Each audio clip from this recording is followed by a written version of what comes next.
সুপ্রিয় দর্শক, আসসালামু আলাইকুম। সবাইকে স্বাগত জানাচ্ছি ভারটক বাংলা চ্যানেলের নিয়মিত অনুষ্ঠান মাথায় কত প্রশ্ন আসে।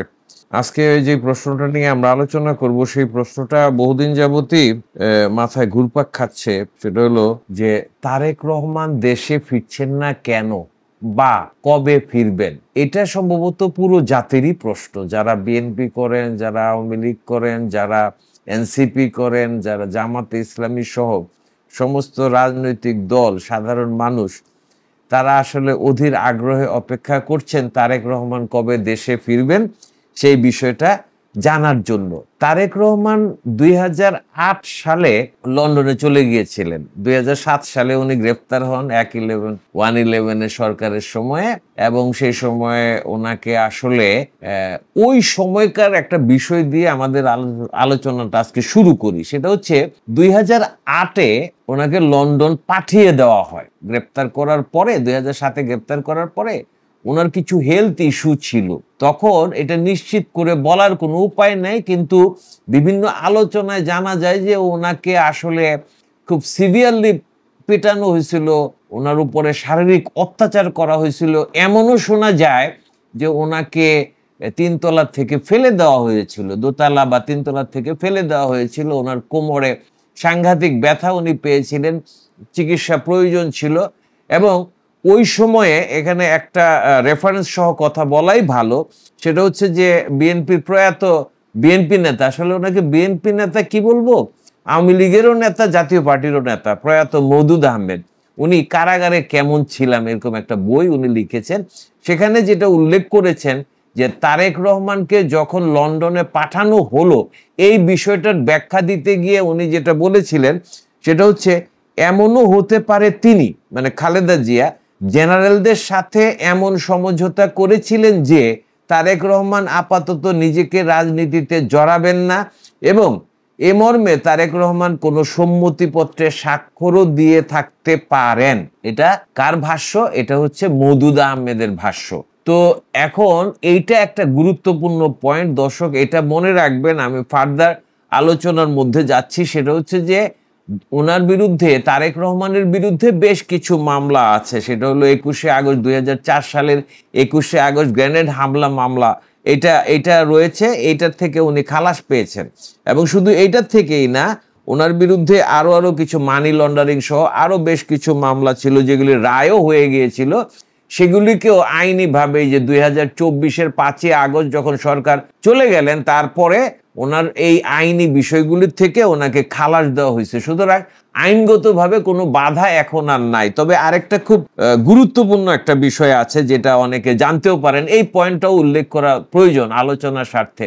সেটা হচ্ছে যে উনি পলিটিক্যাল অ্যাসাইলাম, যেটাকে ইংরেজিতে বলে, বাংলায় হলো রাজনৈতিক আশ্রয় প্রার্থী হচ্ছেন লন্ডনে। এবং সেখানে ওনাকে সম্ভবত এই যে রাজনৈতিক আশ্রয় পেতে হলে কিছু শর্তের মধ্য দিয়ে যেতে হয়। ২০১৮ সালে সম্ভবত উনি ওনার পাসপোর্টটা জমা দিয়ে দিয়েছেন, বাংলাদেশি পাসপোর্টটা জমা দিয়ে দিয়েছেন।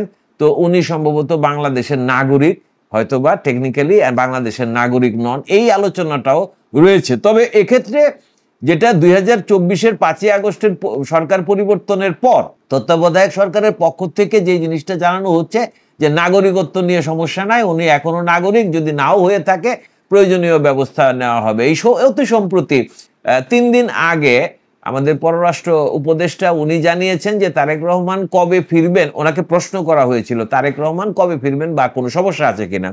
তো উনি বলেছেন যে আমাদের দিক থেকে কোনো সমস্যা নাই, উনি যদি ফেরার সিদ্ধান্ত নেন তাহলে যদি আইনগত কোনো বিষয় থাকে সেগুলির ব্যাপারে সরকার প্রয়োজনীয় ব্যবস্থা নেবে। অর্থাৎ তত্ত্বাবধায়ক সরকারের পক্ষ থেকে ওনাকে ওয়েলকাম করা হচ্ছে, উনি যেন দেশে ফিরেন। এবং আরেকটা আলোচনা এখানে এই পয়েন্টে আমি আসি যে অন্তর্বর্তী সরকারের ভূমিকাটা কোথায়। সেটা হচ্ছে যে অন্তর্বর্তী সরকারের অন্যান্য বিষয় যাই হোক, লন্ডনে যখন গেলেন জুন মাসে প্রধান উপদেষ্টা ডক্টর ইউনূস, তখন উনি কিন্তু তারেক রহমানের সাথে বৈঠক করার জন্য গিয়েছিলেন, এবং সেখানে বৈঠকটা হয়েছে। বিশেষ করে তারেক রহমানের দেশে ফেরার বিষয়টি আলোচনায় এসেছে এরপরের থেকে প্রবলভাবে। তো এই বিষয়টা সরকারের পক্ষ থেকে ক্লিয়ার করা হচ্ছে যে তারেক রহমান যে কোনো সময় ফিরতে পারেন। উনি যদি ঘোষণা করেন তৎক্ষণাৎই সরকারের পক্ষ থেকে বাংলাদেশের তত্ত্বাবধায়ক সরকারের পক্ষ থেকে যাবতীয় ব্যবস্থাগুলি নেওয়া হবে। এখন এই যে প্রশ্নটা তারেক রহমান কবে ফিরবেন, এই প্রশ্নটার ব্যাপারে সংশ্লিষ্ট যারা, তারেক রহমানের ঘনিষ্ঠ যারা, এখানে 3টি ব্যক্তির কথা আমি উল্লেখ করব। একজন হচ্ছেন তারেক রহমানের উপদেষ্টা মাহদি আমিন। উনি ওই প্রধান উপদেষ্টা ডক্টর ইউনূসের সঙ্গে সাক্ষাতের পরপরই যখন আলোচনাটা উঠেছিল, তখন ওনাকে একটি বিদেশি সংবাদ সংস্থা প্রশ্ন করেছিল মাহদি আমিনকে যে তারেক রহমান কবে ফিরতে পারেন। উনি তখন স্পষ্ট বলেছেন যে নির্বাচনের আগে ফিরবেন। একই কথা কিন্তু বলেছেন তারেকের আন্তর্জাতিক বিষয়ক উপদেষ্টা হুমায়ুন কবির। উনি বলেছেন যে ওনার জন্য নিরাপত্তা একটা ইস্যু, তবে উনি 2025 সালে যে নির্বাচনের ওই প্রধান উপদেষ্টার সাথে তারেক রহমানের বৈঠকের পরপরই কিন্তু একটা জিনিস জানা যায় যে ওইখানে একটা আন্ডারস্ট্যান্ডিং হয়েছে যে ফেব্রুয়ারির প্রথমার্ধে নির্বাচন হতে পারে, এবং পরবর্তীতে ডক্টর ইউনূস কিন্তু ফেব্রুয়ারির প্রথমার্ধে এবং একটা তারিখ 12 তারিখের মধ্যেই সম্ভবত নির্বাচনটা হবে। নির্বাচন কমিশনও এই ধরনের কথা বলেছেন, তবে সরাসরি তফসিলটা ঘোষণা করা হয়নি। তো যেটা বলতেছেন হুমায়ুন কবির, যেটা বলতেছেন এটা আলোচনার জন্য এটা খুব জরুরি। সেটা হচ্ছে শুধু যে আইনগত বিষয়গুলিকে সমাধান করলেই সমস্যাটা শেষ হয়ে যায়। উনি বলতেছেন যে তারেক রহমানের দেশে ফেরার মধ্যে সিকিউরিটি একটা কনসার্ন আছে, নিরাপত্তার একটা ঝুঁকি আছে। ওনার বক্তব্যটাকে যদি আমরা বিশ্লেষণ করি সরাসরি, উনি যেটা বলছেন, politics in the Asia Pacific or south Asia anywhere in the world, এই ধরনের সিনিয়র পলিটিক্যাল লিডারের নিরাপত্তা ঝুঁকির বিষয় তো থাকেই। সরকারকেও উনি যেটা বলতেছেন, হুমায়ুন কবির সাহেব যেটা বলতেছেন, সরকারকেও একটা নিশ্চিত এনভায়রনমেন্ট ক্রিয়েট করতে হবে, একটা স্পেস ক্রিয়েট করতে হবে যেখানে পলিটিক্যাল লিডার্স আর সেফ, সিকিউর, তারা নিরাপদ, নিশ্চিত। কিছুদিন আগে, সপ্তাহখানেক আগে একটা ভিডিওতে যে তাজ হাশমি, উনি ইউটিউবে ভিডিও করেন এবং রাজনৈতিক বিভিন্ন বিষয় নিয়ে কথা বলেন। উনি তারেক রহমানের সঙ্গে দেখা করেছেন, প্রায় 1.5 ঘন্টা ওনার সাথে আলাপ হয়েছে।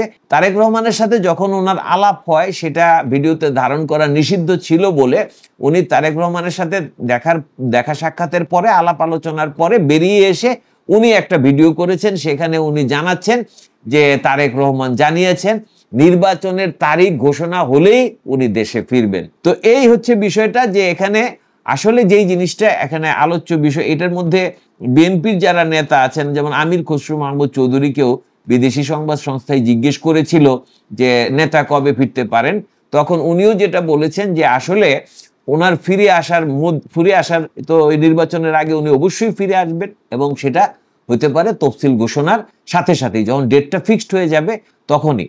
তো আসলে এর মধ্যে একটা অন্যরকম বিশ্লেষণও আছে, সেটাও বলা দরকার। রাজনৈতিক বিশ্লেষক মহিউদ্দিন আহমেদের কথাই আমি বলি, এটা অনেকেই এটাও আশঙ্কা বা আশা করছেন। আশঙ্কা হচ্ছে যারা বিরোধী তারা, আর আশা হচ্ছে যারা সপক্ষের তারা। সেটা হচ্ছে যে যখন তারেক রহমান বাংলাদেশে ফিরবেন, স্বাভাবিকভাবেই একটা হাইপ তৈরি হবে, বিশাল একটা হাইপ তৈরি হবে। লক্ষ লক্ষ লোক হয়তো বিমানবন্দরে হাজির হবেন, সারা দেশে একটা উৎসবের মতো পরিবেশও তৈরি হতে পারে। এবং এই যে এই বিষয়টাকে তারেক রহমান নির্বাচনী কাজে লাগাইতে চান। বিএনপিও দলগতভাবে যে তারেক রহমানের ফিরে আসার সময় যে হাইপটা তৈরি হবে, ওই হাইপটাকে এগিয়ে নিয়ে গিয়ে নির্বাচনের মধ্যে ঢুকে যাওয়া এবং সেখানে বিএনপির জয় নিশ্চিত করা, এবং এই বিষয়টাকে কাজে লাগানোর একটা পদ্ধতির জন্যই তারেক রহমান হয়তোবা দেরি করছেন, মানে দেশে ফিরে আসার বিষয়টাকে দেরি করছেন।